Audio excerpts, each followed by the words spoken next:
მოგესალმებით. ალბათ მოისმინეთ მამა ანდრია ჯაღმაიტისა და მამა მიქაელ პოტკოველის საუბარი.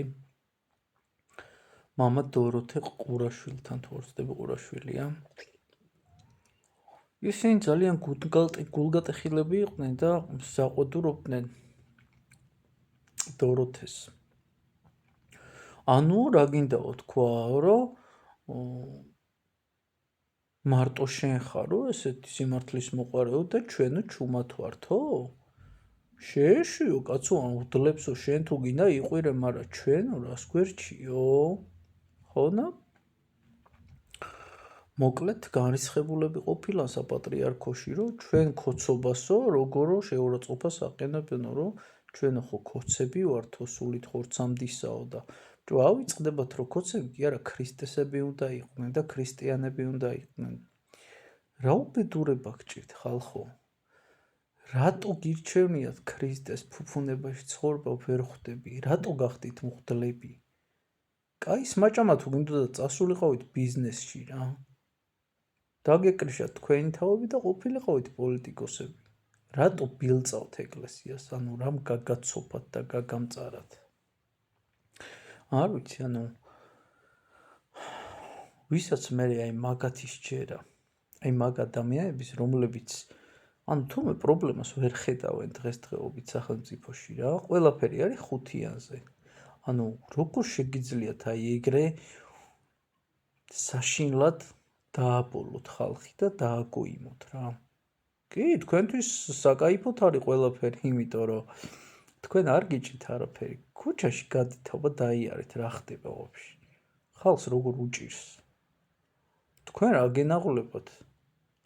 ზოგი ისეთი გაბლატავებულია, აგერ ძაღლები და კატები ყავს მოშინაურებული და რავი 10 ლარიან სოსისებს საჭმევს, კილო 8 ლარი ღირს და რაღაცა ბავშვს ერთი ცალი ენატრება, ხო ხდები? ხო და ანუ ამათ პატივმოყვარეობას და ამ პარტავნებას საზღვარი არ აქვს რა.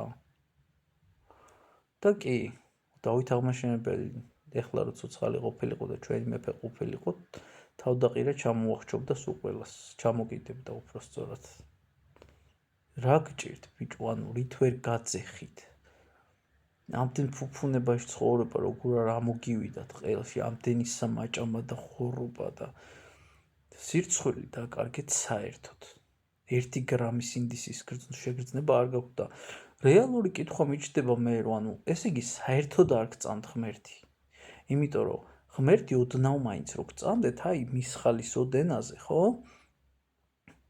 ადგებოდით თქვენ კაი ოჯახის შვილებო და შიში მაინც გექნებოდა თუფლის, რომ აი მე დავისჯები და ასე შემდეგ. ეგეც არა, ვერაფერი ვერ გაშინებთ რა და თქვენ ხართ ჩვეულებრივი შეპყრობილები.